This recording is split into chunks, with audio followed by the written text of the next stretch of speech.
በመካከለኛው ምስራቅ ካለው ውጥረት አንጻር ቱርክ በኢነርጂ ትራንዚት ላይ ያላት ሚና ሊያድግ እንደሚችል በደማስቆ የቱርክ መልእክተኛም ገልጿል። በጣም አስተማማኝ አጭር ርካሽና የተረጋጋው መስመር በቱርክ በኩል የሚያልፍ ነው። በአሁኑ ጊዜ በሆርሙዝ የባህር ወሽመጥ ወይም በስዊዝ ቦይ በኩል የሚያልፈው የኢነርጂ ስርጭት ለቱርክ ሰፊ ድርሻ የሚሰጥበት ደረጃ ላይ ሊደርስ እንደሚችል መገመት እንችላለን ሲሉ አምባሳደር ኑህ ይልማዝ ተናግረዋል። እንደ ይልማዝ ገለጻ የቱርክና የሶሪያ የንግድ ግንኙነት በጥሩ ሁኔታ ላይ ይገኛል። በተለይም መንገዶች እየተጠገኑ የተወሰኑ መዋቅራዊ ችግሮች እየተፈቱና የትራንስፖርት እንቅፋቶች እየተወገዱ ባሉበት በዚህ ወቅት በሁለቱም ሀገራት መካከል ያለው ንግድ ከፍተኛ ደረጃ ላይ ይደርሳል ተብሎም ይጠበቃል ብለዋል።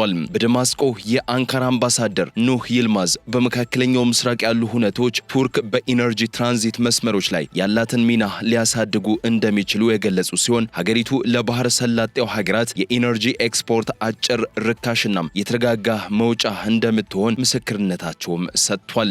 ይልማዝ ይህንን ምላሽ የሰጡት የአናዶሉ የዜና ወኪል የዓለም አቀፍ ተግባቦት አጋር በሆነበት የ2026 የአንታሊያ ዲፕሎማሲ ፎረም አካል ሆኖ ለቀረበላቸው ጥያቄ ነው። በአሜሪካ እስራኤል ኢራን ጦርነት ምክንያት በፋርስ ባህር ሰላጤ ያለውን የኢነርጂ ፍሰት መስተጓጎል ተከትሎ እየቀረቡ ያሉ አማራጭ የኢነርጂ ማጓጓዣ መስመሮችን የገመገሙት ይልማዝ ወደ አውሮፓ የሚወስዱት በጣም አስፈላጊ መስመሮች በየብስ በቱርክ በኩልና በባህር ደግሞ በሆርሙዝ የባህር ወሽመጥ በኩል መሆናቸውም ገልጿል። ከዚህ ጦርነት የሚመነጩት ችግሮች በተለይም በሆርሙዝ የባህር ወሽመጥ ላይ ያሉት ይህንን የኢነርጂ ፍሰት በሰሜን በኩል ቱርክ ወደምትቆጣጠራቸው የየብስ መስመሮች ወይም ከኢራቅ እስከ ሶሪያ የሚዘልቁና ወደ ሜዲትራኒያን ባህር ቀጥተኛ መዳረሻ ሊሰጡ ወደሚችሉ አማራጭ መስመሮች እንዲቀየርም ያደርገዋል።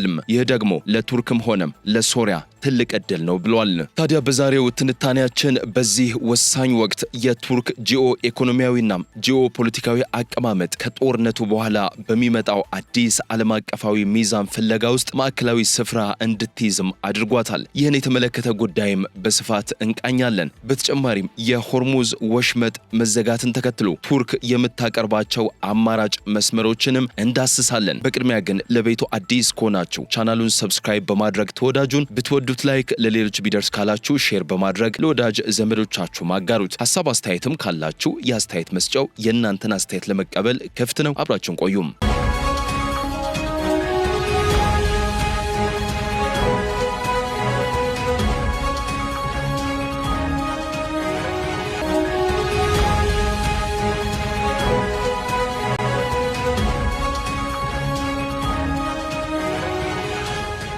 የኢነርጂ መስመሮች በቢሊየን የሚቆጠር ዶላር ኢንቨስትመንት የሚጠይቁና የግድ የፖለቲካ መረጋጋትን የሚሹ ፕሮጀክቶች መሆናቸውን ያሰመሩበት ይልማዝ ለዚህ ነው በቱርክ ያሉት የኢነርጂ መስመሮች በአሁኑ ጊዜ ስራ ላይ መሆናቸው ቱርክን ቁልፍ ተዋናይ የሚያደርጋትም ብለዋል። በአሁኑ ወቅት በጣም አስተማማኝ አጭር ርካሽና የተረጋጋው መስመር በቱርክ በኩል የሚያልፈው ነው። በአሁኑ ጊዜም በሆርሙዝ የባህር ወሽመጥ ወይም በስዊዝ ቦይ በኩል የሚያልፈው የኢነርጂ ስርጭት ለቱርክ ሰፊ ድርሻ የሚሰጥበት ደረጃ ላይ ሊደርስ እንደሚችልም መገመት እንችላለን ብለዋል። በፋርስ ባህር ሰላጤ ካሉት ችግሮች የተነሳም ሁለተኛው አማራጭ የሶሪያ ኢራቅ መስመር መሆኑን የጠቀሱት ይልማዝ ለዚህም ምቹ ሁኔታዎች ቀስ በቀስ እየተፈጠሩ መሆናቸውንም ገልጿል። ሶሪያ ለመስመሩ የሚሆን የቢሊየን ዶላር ኢንቨስትመንት ለመሳብ የፖለቲካ መረጋጋትና አስተማማኝ የጸጥታ ሁኔታ መፍጠር እንዳለባት ያመለከቱት ይልማዝ በዚህ ረገድ ግን የእስራኤል ድርጊቶችና የሽብር እንቅስቃሴዎች የተወሰኑ እንቅፋቶችን እንደሚፈጥሩ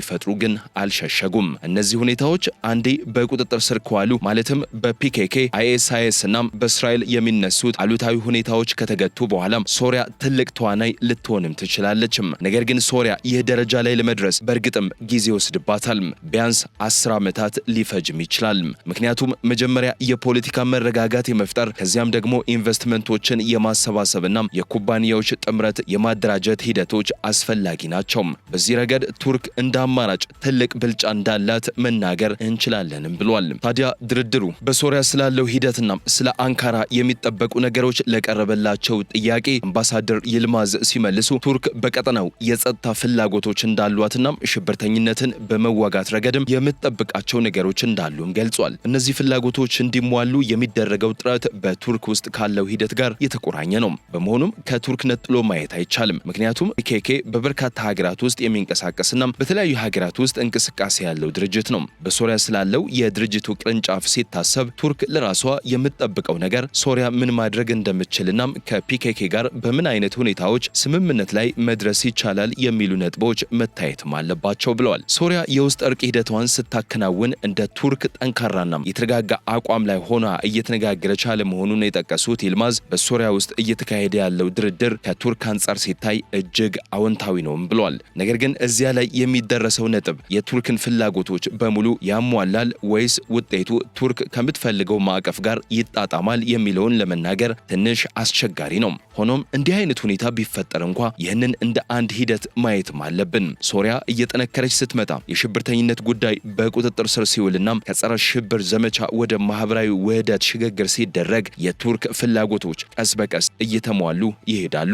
የቱርክ ተስፋዎችም ደረጃ በደረጃ እውን ይሆናሉ ብዬ አምናለሁ ሲሉም ገልጿል። ታዲያ የቱርክና የሶሪያ የንግድ ልማትን እንዲሁም ተያያዥ ጥረቶች እንደ የጉምሩክ ስርዓቶች፣ የድንበር ማቋረጫዎችና የይፋዊ ሰነዶች የጋራ እውቅና አሰጣጥ ጊዜ የሚወስዱ ሂደቶች መሆናቸውን አምባሳደር ይልማዝ ገልጿል። ምክንያቱም ላለፉት 13 ዓመታት በቱርክና በሶሪያ መካከል ምንም አይነት የጉምሩክ ስርዓት አልነበረም። በዚህም ምክንያት ሂደቶቹ በተለያዩ ዲፋክቶ ወይም ያልተገደበ ወይም እንደ ሁኔታው በሚደረጉ ስምምነቶች ሲከናወኑ ቆይተዋልም ብሏል። አክለውም አሁን እነዚህ ሂደቶች ቀስ በቀስ ህጋዊ ቅርጽ እየያዙ ነው። ለዚህ ነው አንዳንድ ጊዜ መስተጓጎሎች፣ ሌላ ጊዜ ደግሞ ድርድሮች የሚኖሩትም ብሏል። ሁኔታው በየጊዜው የሚለዋወጥ ቢሆንም እስካሁን ባለው ሁኔታ ሂደቱ መጥፎ አይደለም ማለት እንችላለን። ነገር ግን ወደፊት የተሻለ እንደሚሆን እናምናለን ሲሉም ገልጿል።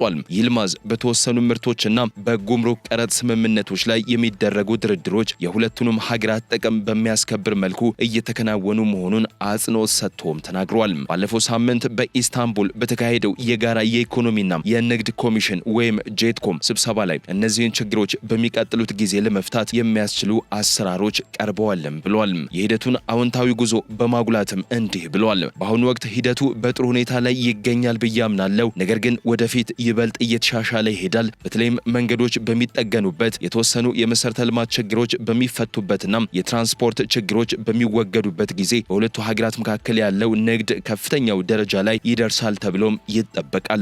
ታዲያ የካቲት 21 ቀን 2018 ዓ.ም በሆርሙዝ ወሽመጥ የተጀመረው ቀውስ ከተለመደው ቀጠናዊ ውጥረት ባለፈም በዓለም አቀፍ ኢኮኖሚ ላይ ቀውስን ፈጥሯል። የዓለማችንን 1/5 የነዳጅ አቅርቦትና 2/3 ፈሳሽ ተፈጥሯዊ ጋዝ የንግድ ልውውጥ የሚያስተናግደው ይህ ወሳኝ የመተላለፊያ መስመር መስተጓጎል በኢነርጂ ኢኮኖሚው ላይ የድንገተኛ አደጋ ሁኔታ ወይም ሾክ ሴናሪዮ ብለው የሚገልጹት ክስተት ማሳያ ነው። እንዲህ ያሉ ድንገተኛ አደጋዎች የኃይል ዋጋን ከመጨመር ባለፈም የአቅርቦት ሰንሰለቶችን ይዘጋሉ፣ የሎጂስቲክስ ምርጫዎችን ይለውጣሉ፣ እንዲሁም የሀገራትን ጂኦስትራቴጂካዊ አቋም በድጋሚም ይበይናሉ። በኢራንና በአሜሪካ እስራኤል ጦርነት መካከል ኤፕሪል 8 ቀን የታወጀው ጊዜያዊ የተኩስ አቁም ገበያውን በተወሰነ መልኩ ቢያረጋጋውም የሆርሙዝ ወሽመጥ በቋሚነት ደህንነቱ የተጠበቀ መተላለፊያ ሆኖ ይቀጥላል ብሎ የሚያስብ አካል የለም።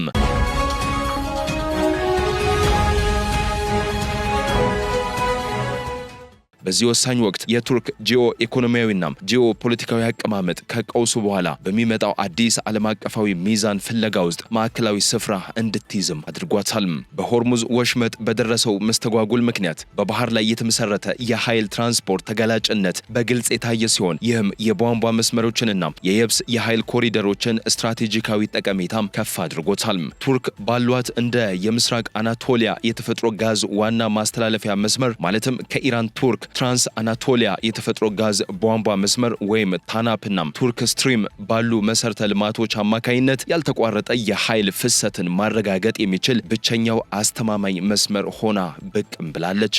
ይህ መልክዓ ምድራዊ ብልጫ ብቻ ሳይሆን የረጅም ጊዜ የመሰረተ ልማት ኢንቨስትመንቶችና ቀጣይነት ያለው የኢነርጂ ዲፕሎማሲ ተጨባጭ ውጤት ነው። ከሆርሙዝ ወሽመጥ የሚመነጩ አደጋዎች እየጨመሩ ባለበት ሁኔታም ኃይል አስመጪ ሀገራት ዋነኛ ስጋት ከዋጋ ወደ አቅርቦት ዋስትናም ተቀይሯል። በዚህ ረገድ ቱርክ የምታቀርባቸው አማራጭ መስመሮች አደጋን የሚቀንሱ አማራጮች ተደርገውም እየተወሰዱ ነው። ከሆርሙዝ ቀውስ በኋላ ባለው የኃይል አቅርቦት ሁኔታም ዓለም አቀፍ ተዋንያን ለቱርክ ያላቸው አመለካከት በከፍተኛ ሁኔታ እየተቀየረ ነው። ከአሜሪካና ከአውሮፓ እይታ አንጻር ዋናው ቅድሚያ የሚሰጠው ጉዳይ በሩሲያ ላይ ያለውን ጥገኝነት የሚቀንሱ አማራጭና ደህንነታቸው የተጠበቀ የኃይል መስመሮች ቀጣይነት እንዲኖራቸው ማድረግ ነው። በዚህ ማዕቀፍ ውስጥ በታናፕ በቱርክ ስትሪምና ወደፊት ሊዘረጉ በሚችሉ የምስራቅ ሜዲትራኒያን ግንኙነቶች አማካይነት የአቅርቦት ዋስትናን የምታስፋፋ ሚዛን ጠባቂ የኃይል ማዕከል ተደርጋም ተቀምጣለች። ለምዕራባውያን የቱርክ ዋጋም በመተላለፊያ ሀገርነቷ ብቻ ሳይሆን ከፍተኛ ወታደራዊና ተቋማዊ አቅም ያላት የኔቶ አባል እንደመሆኗ እነዚህን መስመሮች የመጠበቅ ብቃት ባላት ሀገርነቷ ጭምር ነው።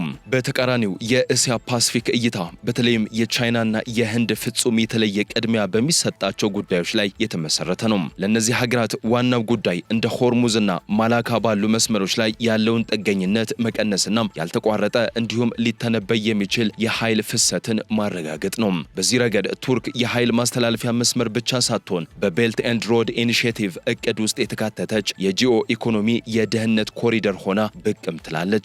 ለቻይና ቱርክ ኃይልና ንግድ በአንድ ኮሪደር ላይ ከሚገናኙባቸው ጥቂት ስፍራዎች አንዷ ስትሆን እንደ ህንድ ላሉ በማደግ ላይ ላሉ ኢኮኖሚዎች ደግሞ በመካከለኛው ኮሪደር ወይም ሚድል ኮሪደር በኩል ወደ አውሮፓ ገበያ ለመድረስ የሚያስችል እጅግ የተረጋጋ በር ሆና ታገለግላለችም። እነዚህ ሁለት ገጽታዎች ለምዕራቡ ዓለምና ለእስያ ፓሲፊክ ያላት ፋይዳም አንድ ላይ ሲታዩ የቱርክ ሚና ይበልጥ ግልጽ ይሆናል። ለምዕራቡ ዓለም እንደ የኃይል ዋስትና ዘዴ የምታገለግል ሲሆን ለእስያ ደግሞ እንደ ስትራቴጂካዊ አስፈላጊነትም ትታያለች። ይህ ድርብ አቀማመጥ ለአንካራ ኢኮኖሚያዊ ጥቅሞችን ብቻ ሳይሆን የጂኦፖለቲካዊ የመደራደር አቅሟንም ከፍ ያድርጓል። ይህም ቱርክን ከተራ የመተላለፊያ መስመርነት ወደ ዓለም አቀፍ የኃይል ፍሰት አቅጣጫና ሁኔታዎችን መወሰን ወደሚችል ማዕከላዊ ተዋናይነትም ይለውጣታል። ይህ ለውጥ በኃይል አቅርቦት ላይ ብቻ የተገደበም አይደለም። በባህር መስመሮች ላይ የተፈጠሩ መስተጓጎሎች የዓለም አቀፍ ንግድ ዘይቤን መሰረታዊ በሆነ መልኩም ቀይረውታል። በእስያና በአውሮፓ መካከል ያለው ከፍተኛ የንግድ ድርሻ እንደ ስዊዝና ሆርሙዝ ባሉ መስመሮች ላይ ጥገኛ መሆኑ በእነዚህ ስፍራዎች እየጨመረ የመጣው ስጋት የየብስና የባቡር ትስስሮችን የግድ አስፈላጊ አማራጮች እንዲሆኑም አድርጓቸዋል። ቱርክን በማዕከልነት የያዘውና መካከለኛው ኮሪደር በመባል የሚታወቀው የትራንስ ካስፒያን ዓለም አቀፍ የትራንስፖርት መስመር ከአማራጭነት አልፎ ለዓለም አቀፍ ንግድ ቀጣይነት ወሳኝ የደም ስር ሆኗል። በባህር ከ35 እስከ 45 ቀናት የሚወስደውን የመጓጓዣ ጊዜ በመካከለኛው ኮሪደር ወደ 12 እስከ 18 ቀናት ዝቅ ማለቱ የጊዜ ብልጫን ብቻ ሳይሆን ስጋትን የመቀነሻ ዘዴንም ይፈጥራል። ለአቅርቦት ሰንሰለት ስራ አስኪያጆች ወይም ሰፕላይ ቼን ማኔጀርስ እንዲህ ያሉ ኮሪደሮች ከእንግዲህ ምርጫ ሳይሆኑ አስፈላጊ የዋስትና ዘዴዎችም ናቸው። የመካከለኛው ኮሪደር መነሳሳት እሱን የሚደግፉ ፕሮጀክቶችን ስትራቴጂካዊ ጠቀሜታም ከፍ አድርጎታል። በዚህ ረገድ የዛንጌዙር ኮሪደር በየብስ ላይ ያለ የሆርሙዝ አቻ ተደርጎ ሊወሰድም ይችላል። በአዘርባይጃንና በቱርክ መካከል ቀጥተኛ ትስስርን የሚፈጥረው ይህ መስመር የሎጂስቲክስ ግኝት ብቻ ሳይሆን የጂኦፖለቲካዊ ለውጥም ነው። እንደ ኤርዝሩም ያሉ ከተሞች ወደ ሎጂስቲክስ ማዕከልነት መቀየራቸው አንካራ በምስራቅ ምዕራብ አቅጣጫ አዲስ የኢኮኖሚ ጀርባ አጥንት እየገነባች መሆኑን ያሳያል። በተመሳሳይ ከባስራ ተነስቶ እስከ ቱርክ የሚዘልቀው የልማት መንገድ ፕሮጀክት ወይም ዴቨሎፕመንት ሮድ ፕሮጀክት በድህረ ሆርሙዝ ዘመን ውስጥ ካሉ እጅግ ወሳኝ አማራጮች አንዱ ሆኖም ብቅ ብሏል። ወደ 55 ቢሊዮን ዶላር የሚጠጋ የኢኮኖሚ አቅም እንዳለው የሚገመተው ይህ ፕሮጀክት ተራ የመሰረተ ልማት ኢንቨስትመንት ብቻ ሳይሆን የማክሮ ኢኮኖሚ መቆጣጠሪያ መሳሪያ መሆኑን ያረጋግጣል። በዚህ ሂደት የቻይና የቤልት ኤንድ ሮድ ኢኒሺየቲቭ ከቱርክ መካከለኛው ኮሪደር ስትራቴጂ ጋር መገናኘቱ አዲስ ዓለም አቀፍ የኢኮኖሚ ውህደት ሞዴልን አመልክቷል። እንደ ሆርሙዝና ማላካ ባሉ መስመሮች ላይ ያለባትን ጥገኝነት ለመቀነስ የምትፈልገው ቤጂንግ መካከለኛው ኮሪደርን ደህንነቱ የተጠበቀ የየብስ አማራጭ አድርጋም መርጣለችም። እንደ አውሮፓውያኖች አቆጣጠር በ2027 በቻይናና በአውሮፓ መካከል ያለውን የጭነት ትራፊክ 30% ወደዚህ መስመር የማዛወር ግብ ቱርክን የመተላለፊያ ሀገር ብቻ ሳትሆን የሎጂስቲክስ ማዕከል እንድትሆንም ያደርጋታል። የዚህ የሽግግር ፋይናንስ በአንድ ምንጭ ላይ ብቻ ሳይሆን በበርካታ እርከኖች ላይ የተመሰረተ ነው። ኤአይአይቢ የኤዥያ የመሰረተ ልማት ኢንቨስትመንት ባንክ ብድሮች ቴክኖሎጂዎች የመንግስትና የግል አጋርነት አሰራሮችና የዓለም አቀፍ የሎጂስቲክስ ኩባንያዎች ኢንቨስትመንቶች የቱርክን የመሰረተ ልማት አቅም በፍጥነት እያሳደጉት ይገኛሉ። ታዲያ በኢነርጂና በንግድ መስመሮች ማዕከል ላይ መገኘት እነዚያን መስመሮች የመጠበቅ ብቃትንም ይጠይቃል። በዚህ ረገድ የቱርክ ዋነኛ ብልጫ ወታደራዊና ቴክኖሎጂያዊ አቅሟን ከሎጂስቲክስ ደህንነት ጋር ማቀናጀት መቻሏ ነው። በሰማያዊት ሀገር ወይም ብሉ ሆምላንድ መርህ ማዕቀፍ ቱርክ በምስራቅ ሜዲትራኒያን ያላት የባህር ኃይል መገኘት የኢነርጂ ስፍራዎችና የቧንቧ መስመር መውጫዎችን ደህንነት ያረጋግጣል። በኳታር የሚገኘው ወታደራዊ ካምፕ በሆርሙዝ አቅራቢያ ስትራቴጂካዊ ጥልቀት ሲሰጣት፣ በሶማሊያ የሚገኘው የቱርክ ሶም ካምፕ ደግሞ በቀይ ባህርና በኤደን ባህር ሰላጤ ኮሪደር ላይ የባህር ላይ ደህንነትን ይደግፋል። ይህ መልክዓ ምድራዊ ተደራሽነት ቱርክ የመተላለፊያ ሀገር ብቻ ሳትሆን የደህንነት አስከባሪም መሆኗን ያሳያል። በሀገሪቱ የመከላከያ ኢንዱስትሪ ውስጥ የታዩ የቴክኖሎጂ እድገቶችም ይህንን የቱርክን የደህንነት መዋቅር የበለጠም ያጠናክሩታል። ሰው አልባ የአየር ላይ ተሽከርካሪዎችና የታጠቁ ድሮኖች በሺዎች የሚቆጠሩ ኪሎ ሜትሮችን የሚሸፍኑ የኢነርጂና የሎጂስቲክስ መረቦችን ያለማቋረጥ ለመቆጣጠርም ያስችላሉ። የሚልገም ፕሮጀክት በሀገር ውስጥ የሚመረቱ የጦር መርከቦች በባህር ትራንስፖርት ላይ የታጀበ ጥበቃ የማድረግ አቅምን ያሳድጋሉ። ይህ ዘርፈ ብዙ የደህንነት ማዕቀፍ ቱርክ የምታቀርባቸው ኮሪደሮች ፈጣንና ወጪ ቆጣቢ ብቻ ሳይሆኑ አስተማማኝም እንዲሆኑም ያደርጋል። ይሁን እንጂ የሽግግር ችላ ሊባሉ የማይገባቸው ስጋቶችንም አሉት። በሆርሙዝ ቀውስ ሳቢያ የተቀሰቀሰው የነዳጅ ዋጋ መናር እንደ ቱርክ ላሉ ኃይል አስመጪ ሀገራት የአጭር ጊዜ የማክሮ ኢኮኖሚ ጫናዎችን ሊፈጥርም ይችላል። የዋጋ ግሽበት የሂሳብ ሚዛንና የኢነርጂ ወጪዎች ስትራቴጂካዊ ግኝቶችን ከኢኮኖሚ ጫናዎች ጋር በጥንቃቄ ማመጣጠን ይጠይቃሉ። አሁን ያለው ተጨባጭ ሁኔታ ቱርክ ካላት ባህላዊ የመተላለፊያ ሚና መውጣቷን ያሳያል። የሆርሙዝ ወሽመጥ በተዘጋበት ዓለም ውስጥ ቱርክ ከአማራጭነት አልፋ የዓለም አቀፉ ስርዓት አዲስ ማዕከልም እየሆነች ነው። ውድ የኢትዮ ግሎባል ቤተሰቦች ለዛሬው በዚሁ አበቃን። ስለተከታተላችሁን እጅግ አድርገን እናመሰግናለን። ሰላም።